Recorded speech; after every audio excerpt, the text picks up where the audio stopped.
we learned that the equation for force of gravity is Fg equals mg. That's our weight equation. This is not universal. This is only appropriate to use when we're near the surface of the Earth or the Moon or whatever planet we're on. The radius in the equation, Fg equals gmm over r squared. This separation distance is equal to your radius when you are only on the surface of the Earth. So that's the only time we can use our weight equation. The equation for the universal law of gravitation is that same equation that I just wrote. Big G times m over r squared, where big G is our gravitational constant.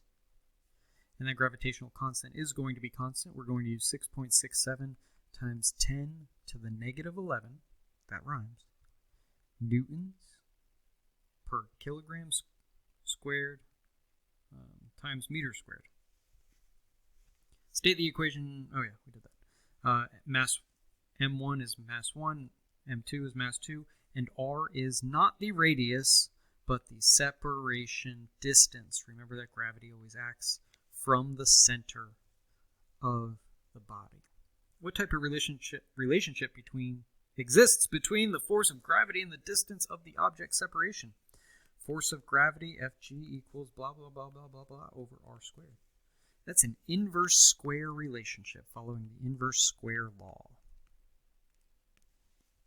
So if we are doubling our radius, we are cutting the force by a quarter.